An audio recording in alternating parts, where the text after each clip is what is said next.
You're promoting. Got it. Listen, I've been wanting to ask you a question for a while. So, how do you generally feel about all this unhealthy propaganda about Kievan Russes in the territory of Ukraine?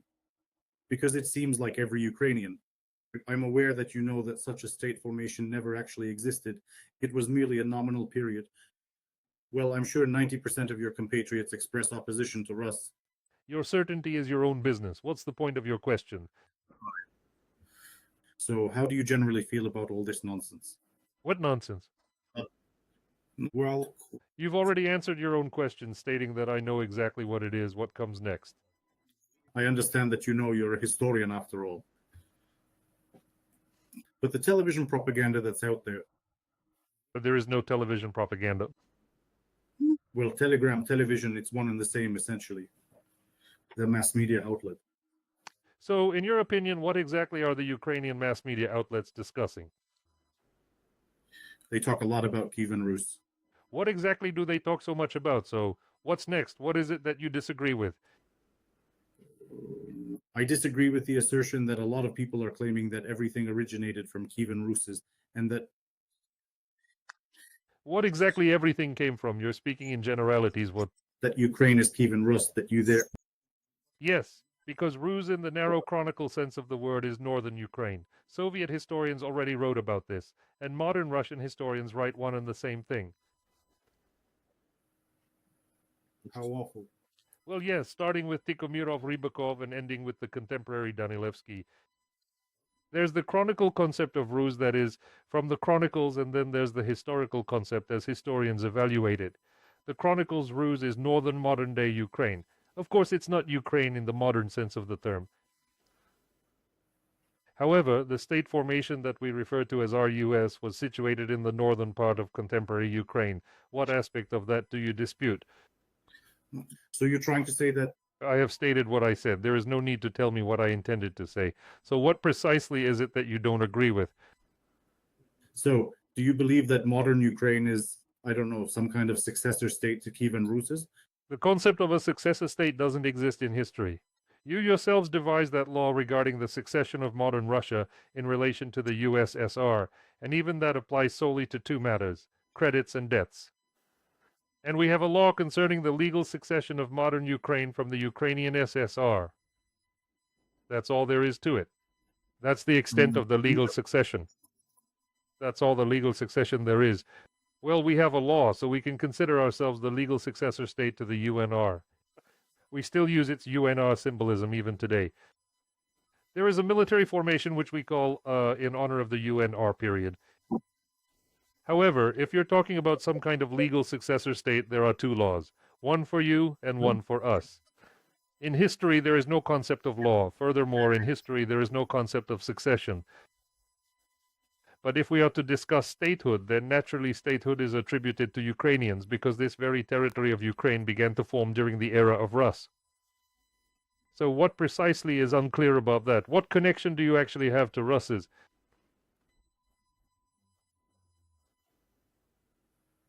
The exact same one as you. What connection? Do you mean that the territory of Russia is located in northern Ukraine? By northern Ukraine, you mean the Sumy, Chernihiv regions? Kiev, Pereyaslav, and Chernihiv regions. According to all chronicle sources, Russes specifically refers to these regions. Over time, by the 13th century, Rus shifted its center to the territory of the western Ukrainian lands, becoming the kingdom of Rus there, led by Danilo Romanovich. Then, in the much later Russian historical accounts in modern Russian documents, you claim the Vladimir Suzdal Principality as part of Rus.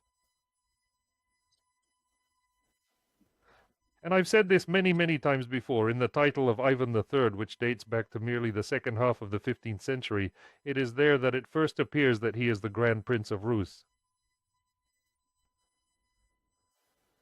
And before that, you were never referred to as RUS in any documents. You are appropriating a piece of Ukrainian history for yourselves, you Russians. You are appropriating. What does Ukraine have to do with Rus? We are situated within the territory of Rus, and Kiev served as its capital. According to the chronicles, Rus is the northern territory of modern Ukraine, so we do have a connection to Rus. However, the connection you claim to have to Rus remains quite unclear to me. That's interesting. When exactly was the very first time Ukraine was mentioned as a state? The Ukrainian state, as an independent entity, came into being in 1649 under the leadership of Bohdan Khmelnytsky. You do understand, don't you, that the names of states and countries evolve and change over time? Your state came into being in the interfluve of the Oka and Volga rivers, that is, the Muscovite Principality. Your origins stem from there. What exactly does Kiev have to do with Moscow? I demand an explanation. Aside from your wish to portray the history of Ukraine as a mere segment of Russia's history, there is absolutely nothing more to it. How can one speak of the history of a state that never came into being? The formation of states in Eastern Europe occurs considerably later in history. Do you comprehend this, or do you not? No. You don't understand. Do you believe that if a state appeared earlier in this territory, it's somehow more valid, or what is your point? Your state began to emerge, God willing, in the latter half of the 12th century, that is, the Muscovite Principality. Conversely, within our lands, Kiev rose to prominence as the focal point for the Eastern Slavs, starting from the second half of the 9th century.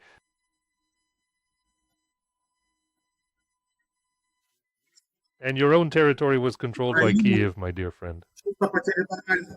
Novgorod was undercontinued, and by what other principle, my respected sir? On what other principles should one write? The history of statehood is indeed recorded within the framework of the currently existing state, within the existing Russian Federation. Northern Ukraine doesn't exist.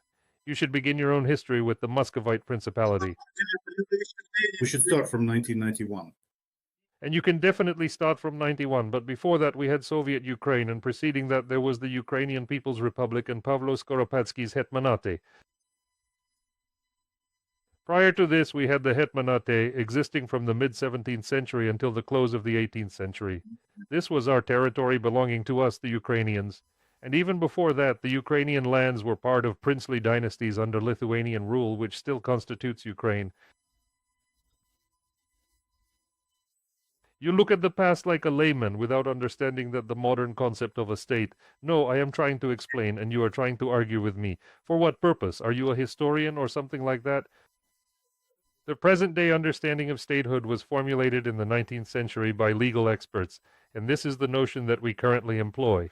However, for the early Middle Ages, and Kievan Rus indeed belongs to the early Middle Ages, the very concept of statehood was quite distinct then.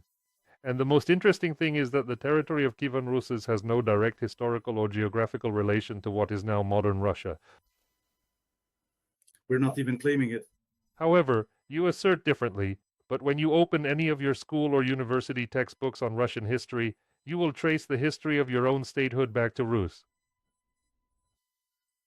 From the territory of Ukraine, that's like if we were to open a textbook on Italian history and it stated that northern Italy was part of Charlemagne's empire, which was centered in Germany. And we open an Italian history textbook where it states, the initial capital of our Italian state, and indeed the birthplace of our Italian statehood, was located in southern Germany, specifically in Aachen. This is only because the northern region of Italy was historically part of Charlemagne's empire. What does that have to do with anything if it was, roughly speaking, the outskirts of Charlemagne's empire? The Moscow territory between the Oka and the Volga was the periphery of the territory centered in Kiev. And for some reason you start your history by saying Kiev was our capital. Your capital was Moscow.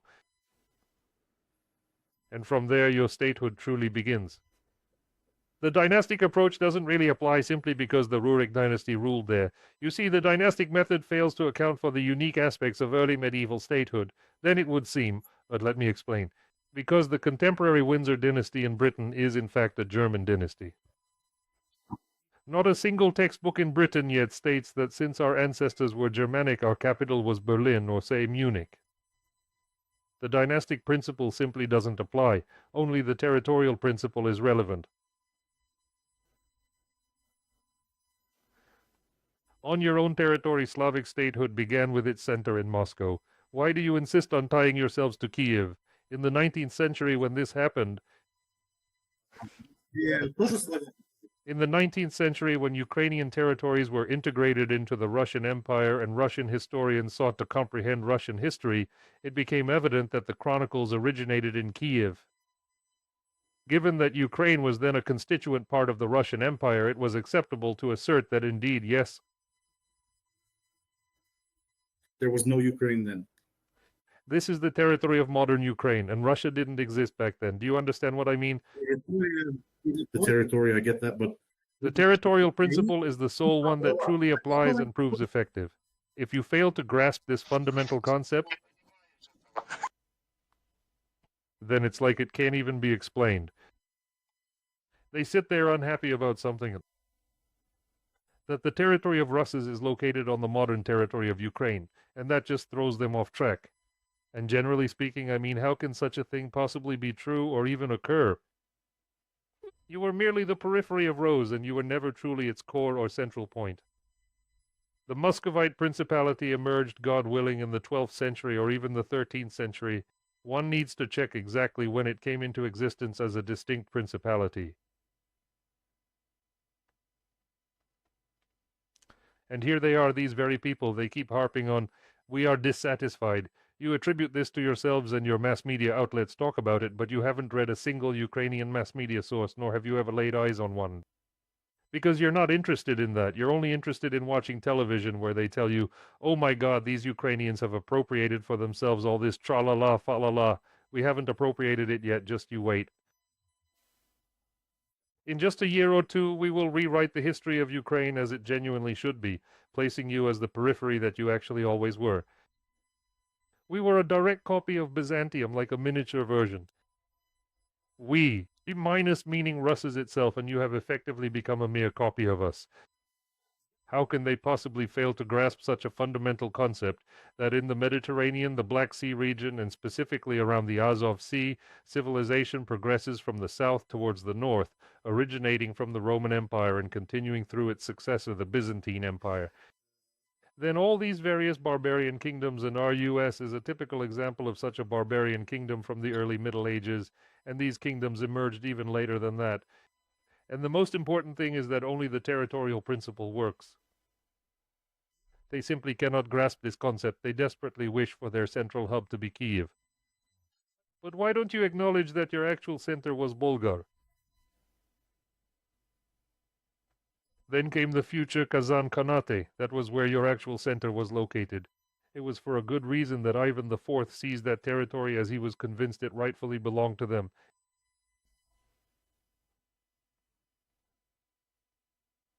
It's useless. No matter how many times you explain, it's one and the same. Hello, brick wall, and that's it. Good morning, Vitaly Alexandrovich.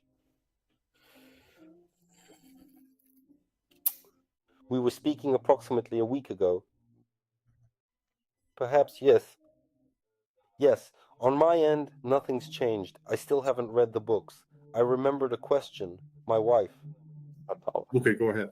Because I have a question of this nature. Could you tell me anything about how the Bilhorodshchina region transitioned, particularly regarding how it was once Ukrainian territory, and then it transitioned to become, well, Russian territory? How exactly did this come about, and what materials are available for me to read or watch regarding this matter? On my channel, Historian, every Saturday, you can watch an episode featuring Hennady Yefimenko, where we discuss these matters. While we didn't focus specifically on the Bilhorodshchina region, it may have been covered as well. But overall, there's the comprehensive 10-volume series titled The History Without Censorship. Well, there's no need to be alarmed by the word volume in that context. First, each volume is only 150 pages, and second, you don't need to read all 10. You just need to find the volume about Soviet Ukraine. The one I need. About Soviet Ukraine, that volume was written by Hennady Yefimenko, who covers all these issues. Border. And he considers it. When the Ukrainian state of Hetman Skoropadsky existed and the Germans were here, the Bilhorodshchina region was part of the Ukrainian state. But after the defeat of the Ukrainian Revolution, when the borders of Soviet Ukraine began to form, the Bilhorodshchina region was assigned to the territory of the Russian Federation. The Ukrainian Soviet delegation proposed, mirroring the stance of the Ukrainian People's Republic in its era, that Soviet Ukraine ought to be contained within the boundaries of the ethnic Ukrainian lands. Meaning, if the majority of the population is Ukrainian, it should belong to Soviet Ukraine. But Soviet Russia and its representatives did not think so. Therefore, a large part of the districts of the Bilhorodzhchina region, Kurshchina region, Voronezhchina region, and later the Taganrozhchina region and the Shakhty district were transferred to Soviet Russia. This was in 1925 to 1926. This specific border was being normalized between Soviet Ukraine and Soviet Russia, and that is how it was decided at that particular time. Is there something, well, I'm not sure how to correctly phrase it or pick the right word. Is there any correlation or consideration concerning the transfer of Crimea to Ukrainian ownership, specifically regarding the economic repercussions and underlying reasons for such a decision? Is there some sort of norm or rule regarding those lands from that period, similar to the situation with Crimea, that these territories, specifically the Bilhorodzhchina region and all the other mentioned areas, were eventually transferred to Russia? But isn't it also true that the ethnic makeup of the population should be a factor? Or is that simply not taken into consideration at all? The Ukrainian delegation insisted back then in the 1920s on having an ethnic border, but the Russian delegation did not consent to that. They had their own economic considerations regarding this matter, which I'm not prepared to name for you right now, specifically the Russian side's reasoning. You would have to delve into specialized literature that, well, discusses these specific negotiations. These discussions, in fact, continued for several years, these negotiations, where it would be detailed. Wow, even like that, for several years straight. Indeed, these negotiations commenced in the early 1920s and reached their conclusion in 1926, at which point it was definitively established. And who controlled the Bilhorodzhchina region during this whole period, for example? Most likely it was already part of Russia.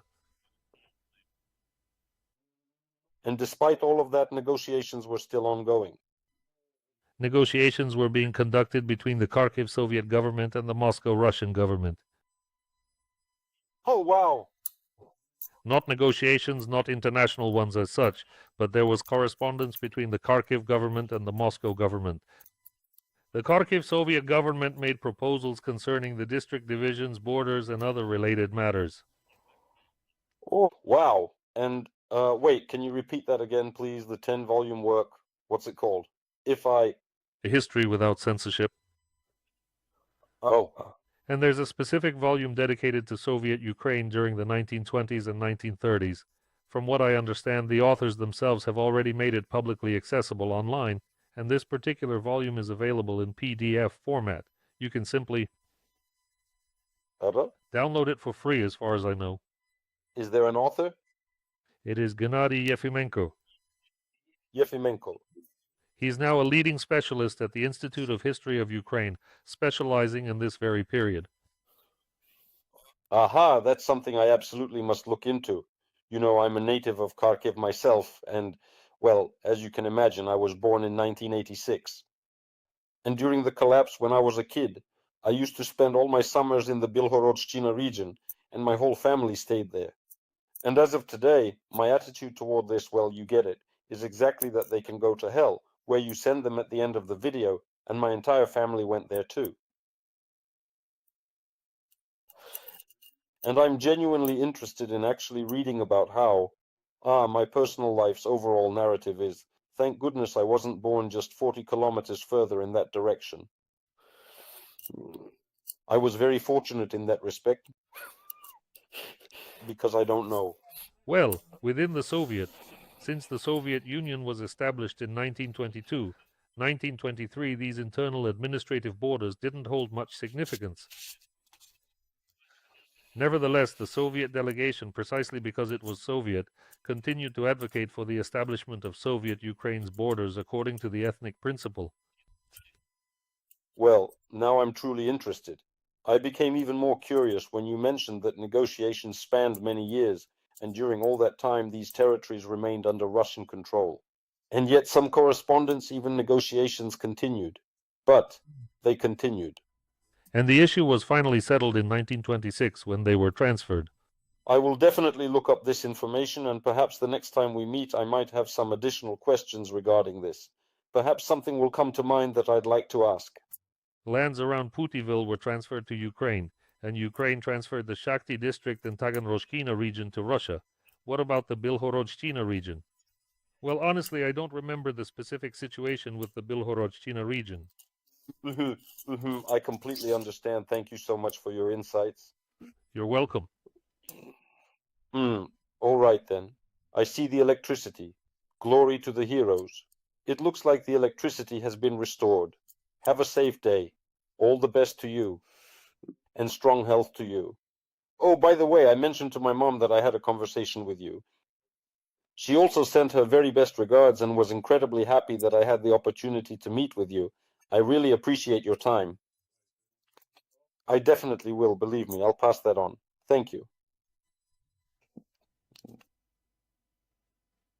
Good luck. I don't recall how Bilhorodshchina was transferred and how those borders were formed. God, why are these people so interested in border formation? Yes, the Ukrainian Soviet delegation, even though it was Soviet, endeavored to establish Soviet Ukraine as an ethnic Ukraine. This was largely due to a significant number of what were known as National Bolsheviks individuals who held the belief that Ukraine could exist as a sovereign state, though not entirely independent, but rather as a sovereign state within the Soviet Union. However, borders needed to be established according to ethnic lines. And this is the Ukrainian Soviet delegation, the Kharkiv Soviet government, toward which nowadays we don't feel entirely positive about this period and the people involved in it, let's just say, but nonetheless, a fact is a fact.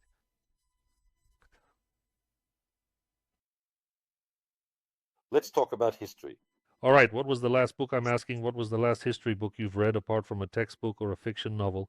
Let's try to start from there. On history? No, none. What is there to ask you then?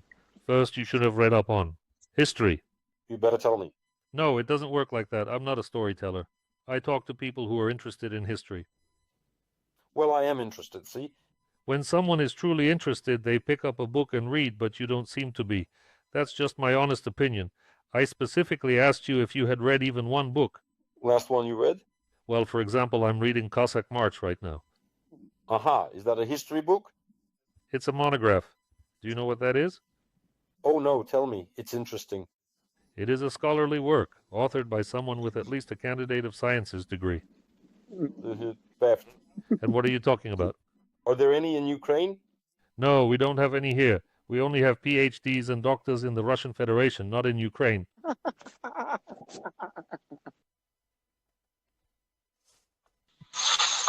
Aha, then all the best. A typical refined classic example of a Russian federalist, an individual who doesn't read anything at all, who has read nothing about history, yet believes his knowledge and understanding of the world, specifically history, is paramount and superior to everything else.